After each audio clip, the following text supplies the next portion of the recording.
Bentrovati cari amici con l'oramai consueto appuntamento della terza pagina della cultura, in onda in tutta Italia grazie agli editori di questa vostra emittente che, oltre ad informarvi ogni giorno su quanto succede dalle vostre parti, completa il suo ruolo di emittente di informazione anche onorandovi con la pagina più prestigiosa di un giornale, dei quotidiani, quella appunto della cultura.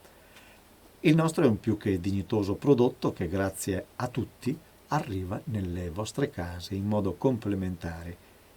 I contenuti sono di massimo livello, questo è fuori discussione. Noi non siamo solo radio o televisioni, come stanno cercando di farci credere, di raccontarci. Siamo prima di tutto editori e come tali abbiamo il sacrosanto diritto di esistere. Il nostro è un diritto acquisito, inviolabile in uno Stato di diritto. Peraltro, in qualità di editori, e lo siamo perché i nostri telegiornali locali sono seguitissimi, siamo, ovvero dovremmo essere, tutelati dal principio costituzionale del pluralismo dell'informazione. Siamo tutelati dalla Costituzione. Ben venga nell'autunno prossimo il passaggio alle nuove tecnologie, ma questo passaggio non potrà limitare in alcun modo, se non violando la Costituzione, l'operato di tutte le piccole, medie e grandi aziende che lavorano sul territorio fornendo un servizio di informazione. Probabilmente qualcuno non sa che l'informazione è stata dichiarata interesse generale da ben 3 sentenze della Corte Costituzionale. Ma lo sa bene l'AREA, che con la sua vela Mani Pulite sulla comunicazione sta sensibilizzando la capitale su un gravissimo attacco alla democrazia. Mi raccomando, l'appuntamento del prossimo ottobre. Ripeto ancora una volta, ripeto le parole del Capo dello Stato: l'informazione è presidio di democrazia. Costringere alla chiusura centinaia di grandi, medie e piccole emittenti locali che operano nell'informazione per i costi che hanno già fatto vedere, alle quali è già stato tolto ogni sostegno come editori, è togliere il diritto di essere informati, cioè togliere la democrazia. L'informazione, soprattutto quella locale, va sostenuta o le contribuzioni devono essere dominio riservato ad un monopolio, perché questo sta succedendo nel settore radiotelevisivo. L'informazione locale non riesce a reggersi solo con la raccolta pubblicitaria locale e a quei disinformati che si scagliano contro le contribuzioni pubbliche all'informazione, incapaci di fare il conto della serva, rispondo che ci sono anche quelli che pur di fare un dispetto alla moglie si tagliano quello che di più caro hanno. A noi è cara la democrazia e il dovere di informare i nostri territori è sacrosanto. Chi è contro il sostegno alle piccole, medie e grandi imprese locali si tagli pure quello che vuole. Le persone per bene sono con noi, a cominciare dall'AREA, la nostra associazione, e il suo combattivo presidente Antonio Diomede, che non mi stancherà mai di ringraziare. Invito anche voi, nostro pubblico, a darci sostegno in questa difesa della democrazia. Ma eccoci alla nostra terza pagina, con il terzo concerto realizzato al Teatro delle Voci di Treviso. Protagonisti il maestro Giorgio Sini, direttore d'orchestra, pianista e compositore, e il maestro Nicola Fregonese, eccelso violinista della prestigiosa orchestra del Gran Teatro La Fenice di Venezia. Le presentazioni, come per le altre puntate sulla rassegna al Teatro delle Voci, le abbiamo lasciate integrali, quindi passiamo rapidamente la linea alla produzione. Buon ascolto e buona visione.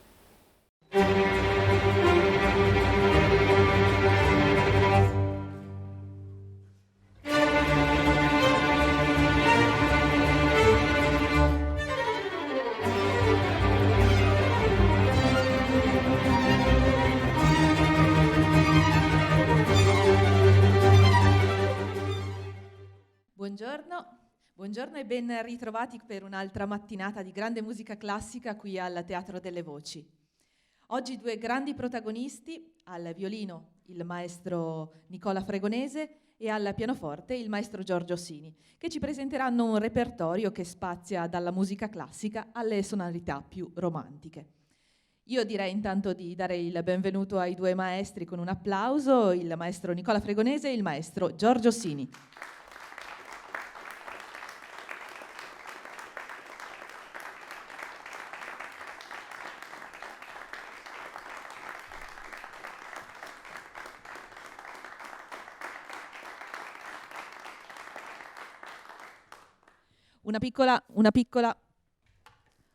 Una piccola annotazione che mi hanno chiesto di fare. Quest'oggi il maestro Sini suonerà un antico pianoforte Bechstein di oltre 100 anni, per cui oltre all'onore di suonare un pianoforte di tanta fama, c'è anche un piccolo onere, perché naturalmente è un pianoforte antico e ha delle dinamiche molto particolari.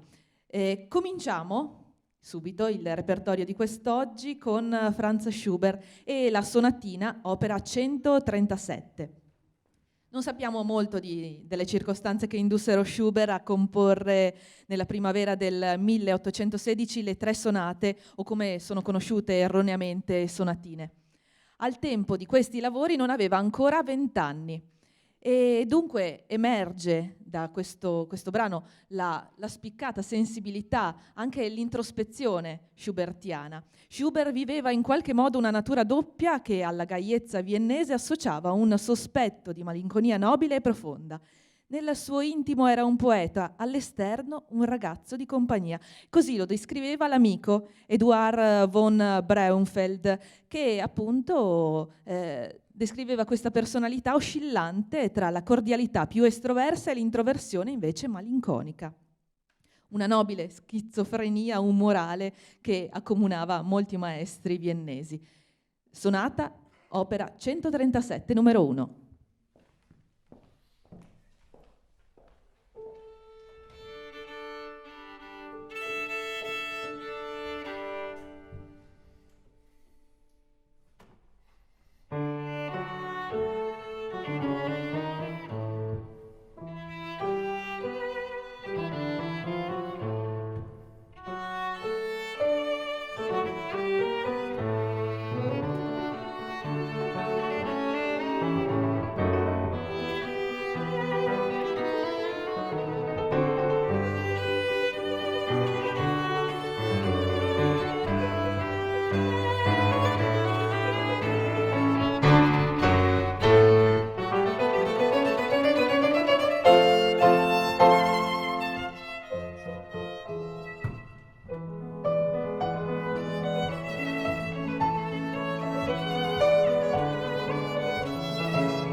Continuiamo, continuiamo con la romanza numero 2 in Fa maggiore, opera 50 di Ludwig van Beethoven. E anche Beethoven era, come dire, affetto dalla stessa schizofrenia umorale di Schubert, lo conosciamo abbastanza bene. In questa opera però non emerge particolarmente, ma è un'opera molto bella, in cui invece emerge grande lirismo, raffinata, delicata e leggera e anche giocosità. Ed è molto conosciuto, come del resto la romanza numero 1 e la sinfonia numero 2, che appunto sono state composte nello stesso anno. Ecco, questa romanza però è la più conosciuta e ben presto capirete anche perché, la ricorderete perché è stata usata spesso anche in televisione e nel cinema.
Il programma continua con una piccola variazione rispetto al programma di sala che avete.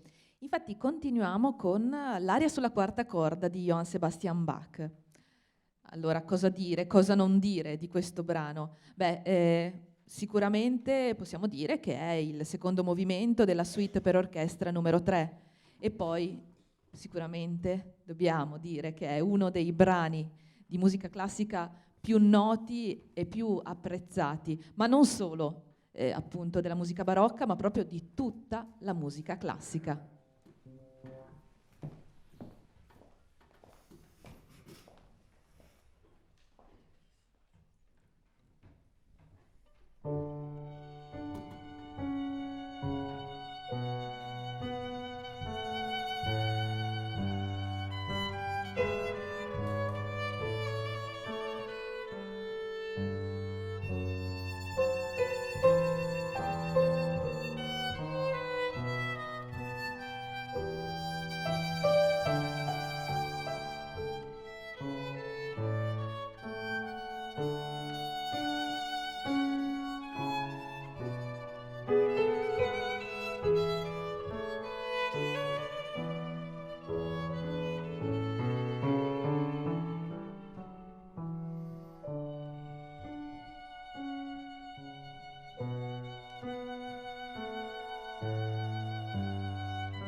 E direi un altro grande applauso per questi due maestri che ci hanno fatto davvero emozionare. Grazie.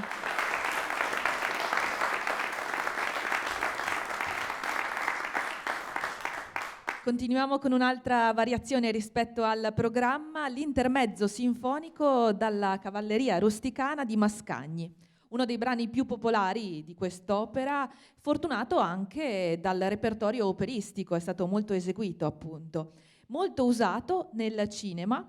E ricordiamo sicuramente una delle scene del cinema proprio più famose, della storia del cinema più famose, una scena del Padrino, parte terza. L'intermezzo sinfonico di Mascagni.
Il pezzo che segue è Saluto d'amore, Salut d'amour di Edward Elgar.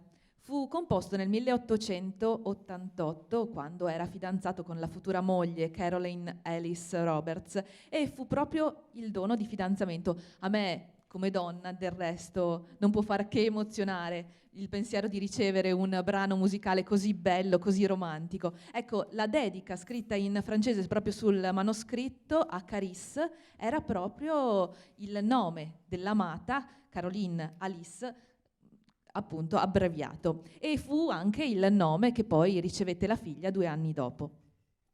Il romanticismo di Salut d'amour.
Torniamo al nostro programma con un brano di un'autrice non molto conosciuta, autrice nata nel 1759, Maria Teresia Paradis.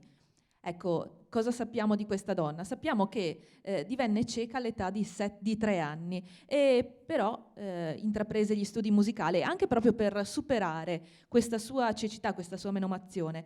Divenne talmente brava che già all'età di 7 anni sapeva cantare e accompagnarsi con l'organo nello Stabat Mater di Pergolesi. Ecco, questo per dire all'età di 7 anni. Di lei sappiamo che girò molto l'Europa, fece tournée fino a Parigi e tornata però nella sua città, Vienna, decise di dedicarsi all'educazione e quindi superò ancora una volta la sua barriera della cecità, dedicandosi agli altri, dedicandosi proprio all'educazione delle persone cieche, anche per quanto riguarda la musica e anche alle donne, perché naturalmente, ricordiamo, era donna in un'epoca in cui i musicisti erano prevalentemente uomini. Donna, cieca, musicista, secondo me è un'eroina di altri tempi. Ascoltiamo ora la siciliana Sicilienne di Maria Teresa Paradis.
E concludiamo questa mattinata in musica con Pablo de Sarasate e la romanza andalusa.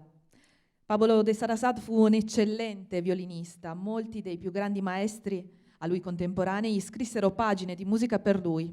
Edouard Lalo, Camille Saint-Saëns e Joseph Joachim. Lo stesso Sarasate scrisse molta musica, prevalentemente per violino, composizioni che dimostrassero la virtuosità della tecnica violinistica, proprio anche della sua, e da cui però allo stesso tempo emergeva la forte radicazione nel folklore spagnolo. Un pezzo raffinato dal sapore andaluso, in cui il violino dispiega nitide e raggianti melodie. Romanza andalusa.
i maestri Giorgio Sini e Nicola Fregonese.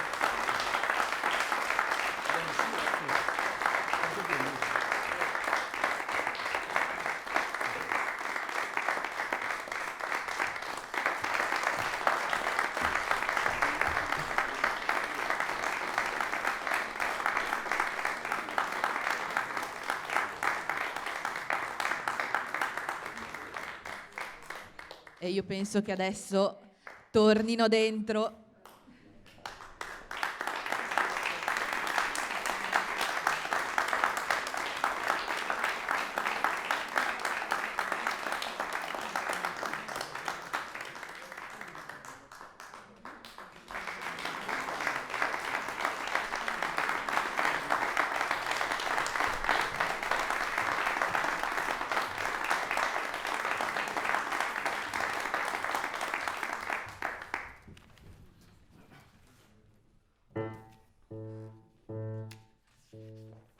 Restiamo in ambito romantico, un brano di Fritz Kreisler, Liebesleid, Pene d'amore.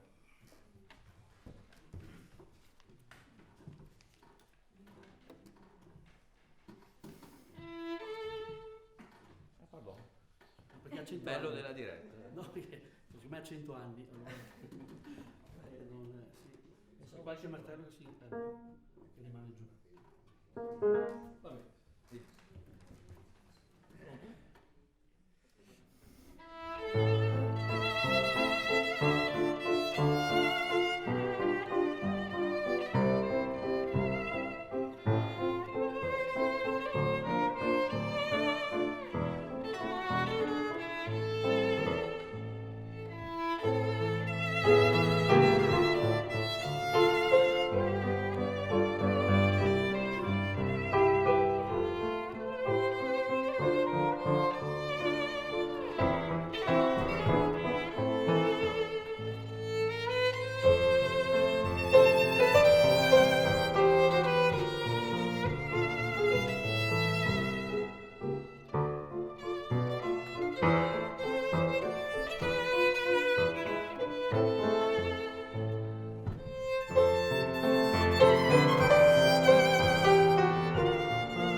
Io ringrazio i maestri Nicola Fregonese e Giorgio Ossini e li invito per l'ultimo applauso sul palco.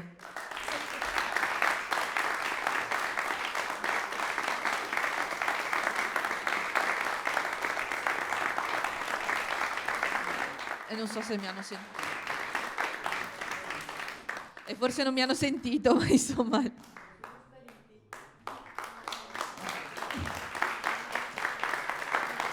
Nicola Fregonese, Giorgio Ossini.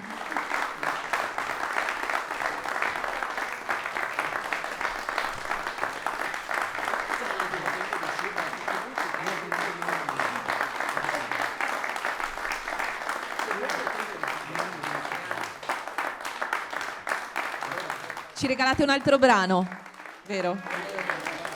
Sì. Il romanzo andaluso. Rifacciamo. Facciamo più...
Io vi ringrazio e vi ricordo il prossimo appuntamento domenica 27 novembre con un quartetto d'archi tutto femminile, X Quartet, con un repertorio non solo classico.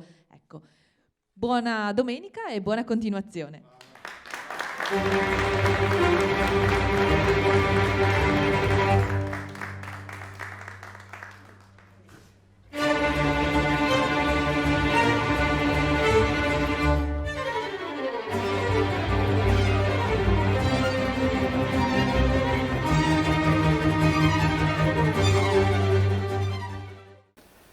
Terminata anche questa nuova avventura al Teatro delle Voci, devo un ringraziamento a Davide ed Alex, i ragazzi di Box Record Studio, che ci hanno dato una mano per mettere insieme questa dignitosissima, anzi, lasciatemelo dire, bella produzione. Ringraziamo anche il maestro Sini e il maestro Fregonese per la loro partecipazione. Che dire, siamo in un momento delicato. Dal prossimo autunno parte la nuova tecnologia del T2. Centinaia di piccole televisioni saranno costrette ad andare nelle torri di trasmissione a dei prezzi davvero insostenibili. È un attacco alla democrazia, perché escludere, non dare la possibilità a degli editori per decenni, vostri fornitori di informazioni, è appunto un attacco alla democrazia. Abbiamo bisogno anche del vostro sostegno, o quantomeno abbiamo il dovere di informarvi di quello che potrà succedere. Gli altri motivi li sapete, sono quelli di stare molto attenti, usiamo comunque la mascherina, i distanziamenti, andiamo ad approvvigionarci presso i nostri produttori, scegliamo prodotti della nostra terra, delle nostre aziende, e che Dio ce la mandi buona. Grazie e alla prossima.